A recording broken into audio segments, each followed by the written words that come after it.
I first met my ex's sister back in high school when she started going out with my best buddy during our senior year. She got pregnant and they tied the knot. Shortly after high school, I enlisted in the military. I served for 6 years before getting medically discharged. That's when my ex and I started dating. I landed a decent job that required me to travel a couple of times a month for up to 10 days of a stretch. While we were doing some last-minute wedding prep, a text from her sister popped up on her phone. It read, "Have you told your boyfriend about your fling with your ex? If you don't spill the beans tonight, I will tomorrow." I asked her, "What's this about?" She tried to brush it off. I kept pushing her for the truth, and she finally admitted that she had bumped into him during her bachelorette party, but insisted that nothing happened. It was a clear lie. When she fell asleep, I decided to go through her phone. I found texts and pictures with him dating back to when we first started seeing each other. They would hook up every time I was away on work trips. I sent the evidence to my phone. I woke her up, confronted her, and ended the relationship right there. She tried to play the victim, but I showed her one of the screenshots of her and her ex in my bed. I told her, "Stephanie sure looks a lot like your ex-boyfriend." She started crying and I gently ushered her out the door. I called off all the wedding plans and enlisted some help to call the guests and inform them that the wedding was off. My friend's wife revealed that during the bachelorette party, she had caught them sneaking off together and getting intimate. She confronted them and gave my ex the choice to either confess to me herself or she would do it. She had no idea that this was an ongoing affair. Now let's talk about the honeymoon. I had planned it meticulously to make it perfect for my ex. It was a 10-day trip to a foreign country that she had always described as a once-in-a-lifetime bucket list destination. There were luxurious hotels, amazing experiences, and overall, it was her dream vacation. I had already shelled out about 10 grand for the wedding and would lose even more if I canceled the honeymoon trip. I decided to offer the trip to them, knowing they never had a honeymoon or any real vacations. Since they married young and had kids, it seemed right. Plus, they just saved me a lot of money and hassle. They happily accepted. They managed to get time off work and arrange care for the kids for the duration of the trip. When my ex found out she lost it, she bombarded me with calls and texts, calling me all sorts of names for doing this to her. She kept saying that it was her dream vacation and then I had ruined her life. I received messages from her friends and some family members she had lied to, blaming me for the breakup. Her ex even texted me, calling me less of a man, and then threatened me. He must have been with her the previous night, as he shouldn't have had my number. I haven't responded to any of them, but I'm left wondering, am I the a-hole for giving my cheating ex-fiancé his dream honeymoon to her sister and my best friend? Update. The funny thing about me is that I can stay cool as a cucumber even in a war zone, but that night I was a total wreck. I wasn't thinking straight. When you receive a barrage of messages from people you thought cared about you, it really throws you for a loop. On a positive note, I get regular checkups due to my job, including blood work. But after all this, I went and got specifically tested for any sexually transmitted infections, and thankfully everything came back negative. I took some of your advice and got a restraining order against the other guy for his threats. It helps to have good connections with local law enforcement. I tell you, you guys were right. I didn't really have to lift a finger for the truth to come out. The night after she found out about the honeymoon, she showed up at her sister's place, banging on the door and demanding all the trip details. When she was denied, she lost it. She was screaming, yelling, and eventually got detained when the neighbors called the cops. The cherry on top during her meltdown, she confessed that she was just using me, that she never loved me, and admitted to sleeping around behind my back. Did I mention it was all caught on camera? Thank you. Doorbell cam. They posted it. I started getting apology messages from her family, but nothing from her friends. So I sent them screenshots of the messages and a PG-rated photo. The messages also included her bad-mouthing most of them. After that, the other guy showed up at my house trying to break in and talk to me. He was drunk. I gave him a light lesson in self-defense and carefully restrained him. The police came and he was arrested. I also have cameras with audio, so he's looking at charges for assault, attempted breaking and entering and violating a restraining order. So she's lost most of her family, friends, spent a night in jail, and her affair partner is heading to jail. I managed to land a contract for a month, which includes bonuses and a chance to get out of the country. I'm hoping this will help clear my head, and when I return, I'll be in a better place mentally. Story 2.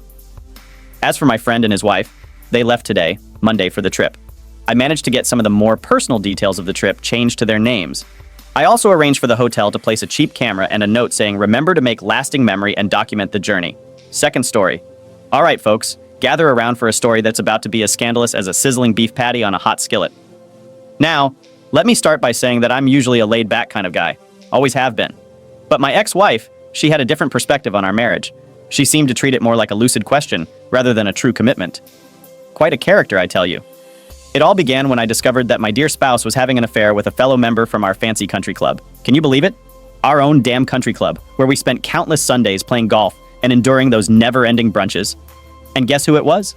None other than Frank, the husband of that obnoxious duo, Frank and Darla. Quite the soap opera, isn't it? Now, how did I uncover this secret? Well, it wasn't through some sneaky private investigator or a sudden burst of supernatural intuition. It was all thanks to her own incompetence. She had foolishly stored revealing photos and lovely emails in a secret email account on her phone, thinking she had covered her tracks. She believed she was the modern-day Mata Hari, but boy, was she wrong. When I confronted her, she played the innocent card, denying everything until I laid my cards on the table. The photos, the emails. It was like witnessing a fragile porcelain doll shatter into pieces. All her facade crumbled, and she begged for my forgiveness. Quite the performance worthy of an Oscar, but I wasn't buying any tickets to that show. I made it clear to her that she was only sorry because she got caught, not because she genuinely regretted her actions. Her face turned pale as white as a sheep. She asked me what my intentions were. I responded with a satisfying silence. It felt like being in a battle and you wouldn't give away your strategies to the enemy, right? That's exactly how I saw it. I had declared a silent war that lasted a week. I acted as if everything was normal, while she was a bundle of nerves, stumbling over her words and making more mistakes than a beginner juggler. Behind the scenes, I remained calm and collected. Setting my plan into motion, I initiated the process of filing for divorce and had my lawyer working on the necessary details. I hadn't revealed this little piece of information to her yet, keeping my cards close to my chest. Then the perfect opportunity presented itself. The quarterly banquet at the country club. Frank, the club president, and his irritating wife Darla were always by his side. I volunteered to give a speech at the event. I could practically hear my wife's heart pounding in her chest when I informed her. It was like watching a deer caught in the headlights, fear evident in her eyes. The day arrived and there we were, dressed up to the nines, sitting among the town's elite. As I stood up to take the stage, I noticed my wife's knuckles turning white, clutching the tablecloth as if it was her lifeline. I began my speech by discussing the importance of taking control of one's life and not allowing circumstances beyond our control to shape or define us. Talk about irony, huh? The highlight of my speech involved distributing envelopes to everyone in the room with strict instructions to wait for my signal before opening them. The tension in the air was so thick you could practically slice it with a knife. All eyes anxiously shifted between the envelopes and me. My wife's expression resembled someone who had just encountered a ghost. Beads of sweat trickled down her forehead as she tightly held onto her unopened envelope while my speech reached its conclusion. Finally, I gave the command. The room fell into a hushed silence as members of the country club tore open their envelopes and then chaos erupted. The envelopes contained the very pictures and emails I had discovered, exposing Frank's betrayal for all to see. My wife's deceit was laid bare and poor Darla was left in a state of shock, witnessing her husband's treachery. All the skeletons that had been hiding in the closet were now dancing under the harsh spotlight. Frank appeared as if he had just swallowed a bug, his face turning a sickly shade of green. As for Darla, she stared at the photos as if they were some extraterrestrial artifact, her face transitioning from pale to flaming red. In my wife, well, she found herself right in the eye of the storm, her wide eyes reflecting pure horror. The aftermath was just as chaotic as you can imagine. Frank, the once beloved club president, was swiftly stripped of his title. Faster than a race car, zooming down a straightway in the span of a single evening. He went from being the top dog to the town's biggest outcast. Darla was inconsolable, her sobs echoing through the hall. The realization that her husband had been playing her for a fool hit her harder than a ton of bricks. Now let's talk about my wife. She was quite the social butterfly, always surrounded by her circles. But all of that came crashing down in an instant. It was like witnessing a queen being dethroned. The news spread like wildfire throughout our town, and she became known as the home. The shame and humiliation were evident on her face. And I have to admit, I took quite a bit of satisfaction in that. Okay, let's be honest. I reveled in it. But the icing on the cake was when I announced my resignation from the club. Can you imagine?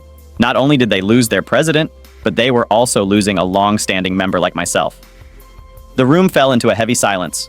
So quiet you could hear a pin drop. My wife looked at me with a mix of shock, betrayal, and desperation. But I had cut all ties with the club and with her. I packed up my life, took my online business, and relocated to a new city. It was a fresh start. Leaving behind all the drama, lies, and heartache, my wife was left to face the consequences of her choices. And as for Frank, well, let's just say he had his own battles to fight. As for me, I finally gained my freedom from a toxic relationship in a suffocating town. In the end, you could say that my revenge was also satisfying, like indulging in a warm chocolate souffle fresh out of the oven. There's something satisfying about reclaiming control of your life and standing up for yourself. Maybe some would call it petty or harsh. But in that moment, I felt empowered and back in the driver's seat. No regrets, just valuable lessons learned in a future filled with endless possibilities. Now let's catch up on what's happened 1 year later. Time for an update on everyone's lives. Let's start with the aftermath of my little surprise at the country club. Surprisingly, the divorce proceedings went smoother than anticipated. Thankfully, I had already established my online business before I met my wife, so I retained full ownership. She ended up with just a monthly maintenance payment, which, thanks to the success of my business, was more than manageable. Let's call it the price of pursuing love. As for my ex-wife, well, her attempts to find employment in a town where her reputation was tarnished didn't pan out. It seems being labeled the town homewrecker isn't exactly a desirable quality for potential employers. Eventually, she made the decision to pack up and leave, perhaps in search of greener pastures where judgment was less harsh. And as for Frank, oh boy, he got the short end of the stick. His divorce was far from favorable, resulting in him losing a significant portion of his business to dog. It just goes to show that old saying is true. Hell hath no fury like a woman scorned. Frank had to start over and rebuild everything from scratch. It's pretty wild how the order and timing of events can completely alter the trajectory of your life, huh? Now let's move on to the more enjoyable part of this update, shall we? I've started dating this amazing woman who brings a breath of fresh air into my life compared to my ex-wife. But let me tell you, marriage is the last thing on my mind. Milk. Been there, done that. Got the souvenir. Right now, I'm perfectly content with dating, growing my business, and embracing the fun aspects of life. In fact, I've reignited my passion for playing the piano, something I had set aside during my marriage. It's incredible what you can achieve when you're not constantly tiptoeing through the minefield of matrimony. My current dream is to form an 80 seconds retro wave band just for the sheer joy of it. Who knows? Maybe I'll even share some of our tracks here someday. So there you have it, folks. My life has taken a complete 180-degree turn, but I've emerged on the other side as a better and happier person with a renewed lease on life. Story 3. Always remember that it's never too late to regain control and live life on your own terms. Well, luckily, Frank managed to escape with less damage than most people would. What do you all think? That revenge result was quite satisfying, but do you have any ideas on how it could have been even more impactful? I guess I'm not really sure what I'm hoping to get out of this post. Maybe I'm looking for someone who can make sense of why someone would cheat just 3 months before their wedding and with a total deadbeat at that. I thought this might be a good place to spill the whole story and get it off my chest. So, rewind to 6 months ago. I walked in on my fiancé in bed with my buddy's brother just 3 months before our wedding, and a few months before that, my fiancé had lost her job. Ever since I've known her, she's had a bit of a rough time holding down a job. She's never managed to stick with one for more than a year. Either she gets fired or she quits. And it was never her fault. Or so she said. I always believed her because, well, I loved her. When you're in love with someone, you tend to give them the benefit of the doubt, and you put up with a lot more of their nonsense. I ended up giving her a part-time job at my shop since I was the owner. It didn't take long for me to realize why she had such a hard time keeping a job. She was always late, always had an excuse, and never had the discipline to finish a task. She'd rather chat and socialize than work, but I looked past all these flaws because, well, I was in love with her. She was my first love, my first kiss, my first everything. We've grown so much together over the past 6 years. Sure, we had our rocky moments, but I genuinely believed she was the one I wanted to spend the rest of my life with. I couldn't and still can't imagine anyone else in my life. But she's left me with no other choice. 3 weeks before D-Day, we had our wedding shower. It was nerve-wracking, stressful and all that, but we really did have a great time. We appreciated all the family and friends who came to show their support.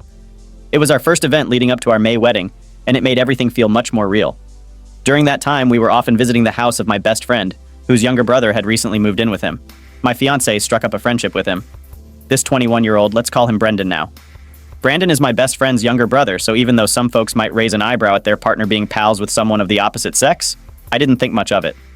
Brandon was living with his brother in a 2-bedroom house. He didn't have a job, so his brother was letting him crash there since he had the extra room, and Brandon wasn't keen on living with their mom anymore. Brandon's a pretty quiet, shy, and socially awkward guy. My fiancé being the social butterfly that she would always say she was just trying to help him come out of his shell whenever she hung out with him. I'm a business owner running a shop, and I work long hours, especially with the wedding expenses looming.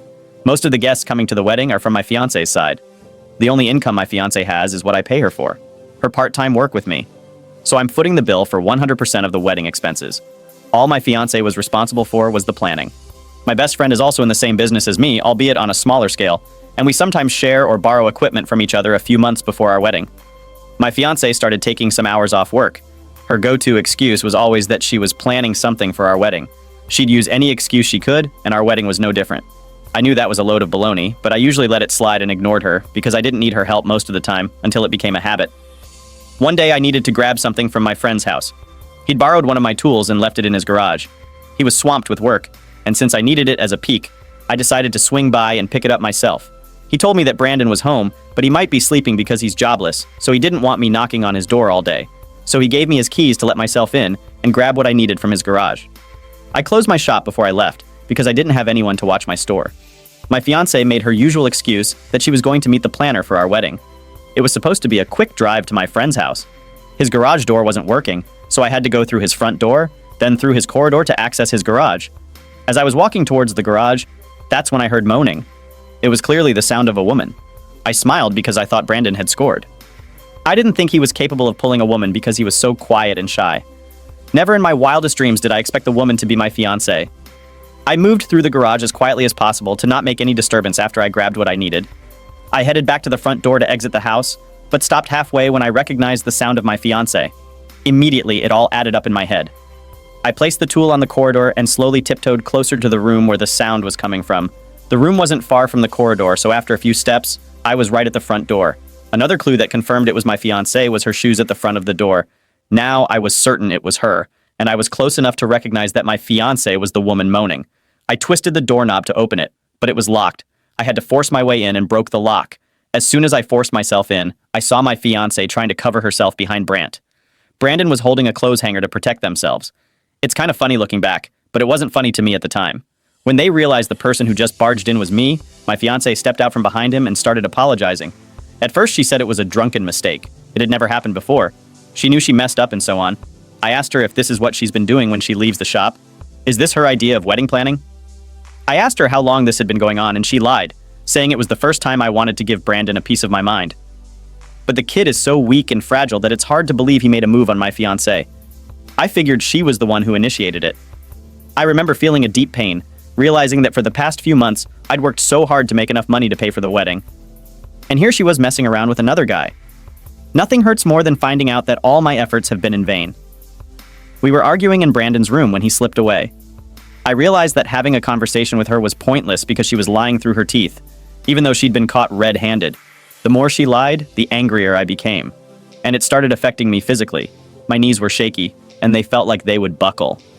I started hyperventilating and stormed out of my friend's house to get some fresh air. I rang my buddy and spilled the beans about what I just discovered. I asked him how long he'd known about this. He swore on his daughter's life that he was as shocked as I was. I was at a loss for what to do next. I didn't feel like heading back to work that day, so I hit the bar to grab a drink and clear my head. My friend tried to reach me, but I was too lost in my thoughts to answer. I felt like a complete fool for not suspecting anything. I felt like a dunce for trying to marry someone I thought I knew. After being together for 6 years, I thought that was enough time. My love for her had blinded me to her true colors. She could be selfish and demanding, and sometimes she'd put me down in front of our friends. But man, I was so head over heels for her that I didn't notice these flaws. All her negative traits started to stand out. Things that I was totally blind to before I caught her cheating. Now they were as clear as day. I'd fooled myself into thinking that her job hopping was because her bosses were hitting on her, and when she turned them down, they'd fire her. That was one of the many excuses she'd feed me, and I swallowed it hook, line, and sinker because I was in love with her. In the days that followed, she tried to convince me that we didn't have to call off the wedding and that she would never talk to him again. She said that I'm the one she wanted to be with, and that she did this because I wasn't giving her the words of affirmation and affection she craved. And then I was always working. I told her that someone has to work around here. I was working for us to have a wedding, and Brandon was always available because he's jobless. I can't help but believe that this affair has been going on for a while. She insists. I walked in on the first time, but they'd been spending a lot more time together lately, and I've tried to overlook it, as I always thought they were just best friends. Once I told her that we had to part ways and I wanted her out of my house. Her whole demeanor changed, then it became. Now that I've had time away from this house, I realized this isn't what I want. And I've been a coward by not telling you I've not wanted to be with you for a while. Honestly, it's painful. I found out, so she never wanted to be with me. Yet she was about to marry me in 3 months. We've already sent invitations to family and friends.